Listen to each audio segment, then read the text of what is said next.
그 다음에 이제 메뉴의 빈도와 주기에 따른 분류.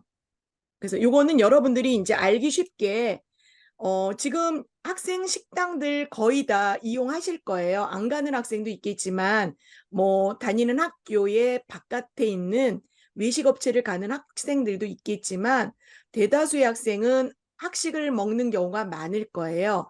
학식에 보면 메뉴가 고정되어 있고 예를 들면 이제 학교마다 다 달라요. 그래서 학교에서 직영으로 운영하는 데는 많지 않고요. 요즘에는 외부에서 학교와 계약을 체결해서 들어오는 급식 업체를 위탁 급식 업체라고 그래요. 그러면 위탁을 맡기는 건 어딜까요? 학교이죠. 그럼 학교를 수탁사라고 그래요. 그리고 외부에서 들어가서 하는 곳은 위탁사예요. 그런데 여러분들이 지금 학교에 어디가 있는지 모르겠지만 제가 볼 때는 대기업에서 운영하는 데는 어디가 있냐면 아홈 계열에서 나와서 매출 규모가 커서 단독으로 한 데가 아홈이 있고요. 그다음에 현대 계열사 현대 그린푸드. 그다음에 삼성에서 하는 삼성 웰스토리. 풀무원에서 하는 풀무원 ECMD. 하나에서 하는 푸디스트. 그리고 동원에서 하는 동원홈. 이런 곳들이 있어요. 대기업들이 다 외식업체도 갖고 있지만 급식업체도 운영하고 있어요. 그러면 외식업체들이 운영해야 되는 거를 급식업체들을 대부분 대기업에서 하고 있죠. 왜 그럴까요? 왜 대기업에서 급식업체를 운영할까요? 이제 보면요. 현대 같은 경우는 뭐를 갖고 있어요?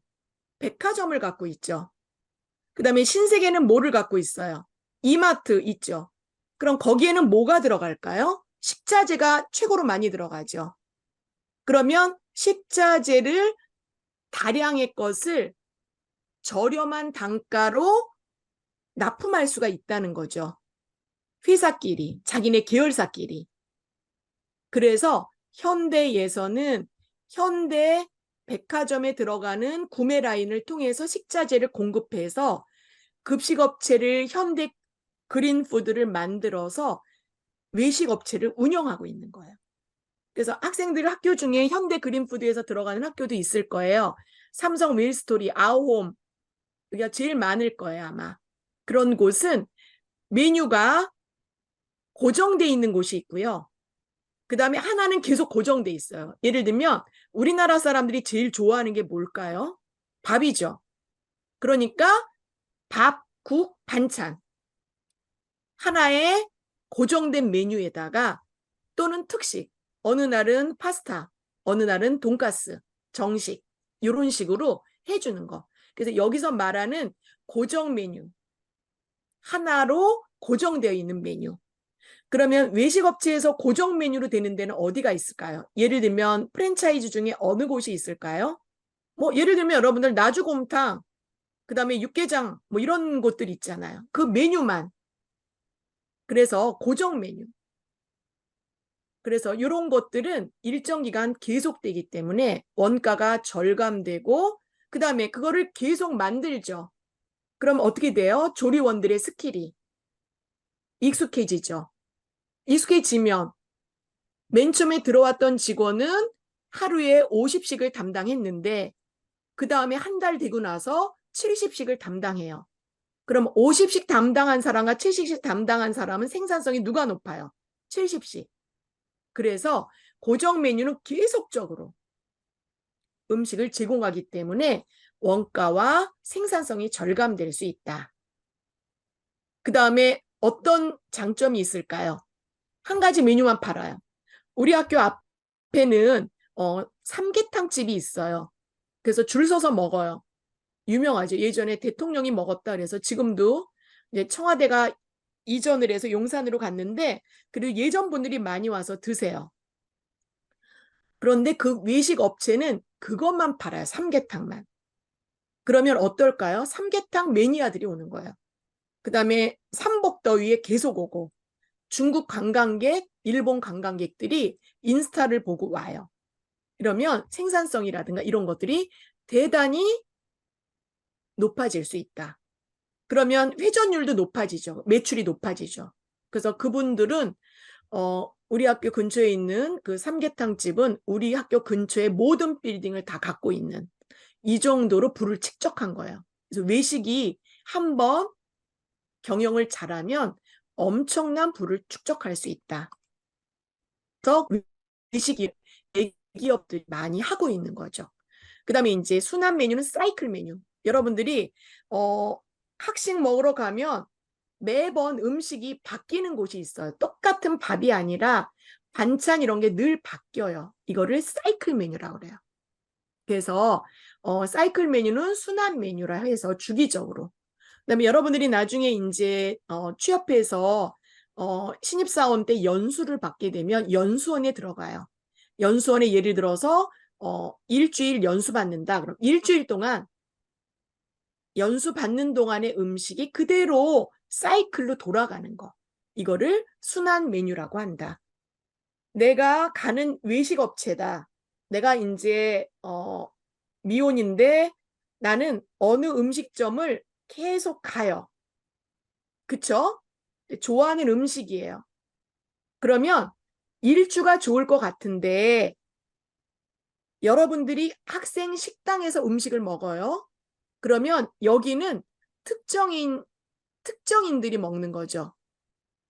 그쵸? 외식은 특정인이에요? 불특정인이에요? 외식은 특정인이 가요? 불특정인이 가요? 학생은 그 학교 안에 있잖아요. 난 학교 소속이야.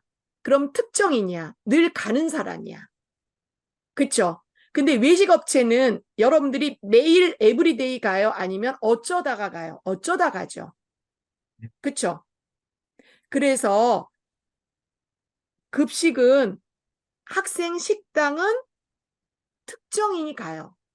그런데 갈 때마다 제육볶음이에요. 근데 나는 제육볶음을 좋아해. 근데 어떤 사람은 제육볶음을 싫어해.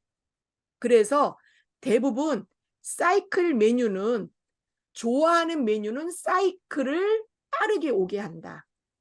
그런데 선호하지 않는 음식이에요. 예를 들면 초등학교예요. 학생들이 도시락을 싸가지 않고 밥을 학교에서 먹어요. 그럼 이 학생들은 성장기 있기 때문에 고단백식과 칼슘을 많이 먹어야 돼. 그런데 날마다 칼슘이 들어있는 음식들, 예를 들면 추어탕이다. 학생들이 싫어해요. 이거를 줄 수 있느냐? 없다는 거죠. 그래서 학생들이 좋아하는 음식은 사이클을 자주 오게 하고, 그 다음에 싫어하는 음식은 사이클의 텀을 조금 오래 놔둔다. 이렇게 좀 알아두면 좋을 것 같고요. 일반적으로 학생 식당에서 똑같은 메뉴는요. 동일한 사이클은요. 거의 3주 단위가 돼요. 그런데 학생들이 제육볶음을 좋아해요. 그럼 1주 단위로 할 수 있어요. 근데 어떻게 하느냐? 들어가는 재료를 다르게 해요. 오늘은 예를 들어서 돼지고기를 넣어서 야채랑 넣었어요.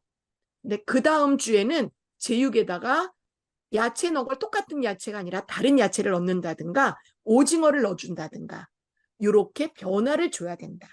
외식 업체에선 더 하겠죠. 그래서 순환 메뉴에 대한 거. 그래서 순환 메뉴의 장점은 이게 사이클로 돌아오니까 생산할 수 있는 음식의 예측이 가능하다는 거죠. 근데 단점은 뭐냐 하면 메뉴에 대한 권태감이 느껴진다. 여러분들 갈비찜 좋아한다 해서 에브리데이 갈비찜 먹는다? 좋아할까요? 그렇지 않다는 거죠. 그래서 외식 업체에서는 어떻게 하느냐? 똑같은 음식을 순환 메뉴로 할 때는 식재료라든가 플레이팅 이런 것들을 바꿔주는 것이 좋다. 그 다음에 이제 단기 메뉴.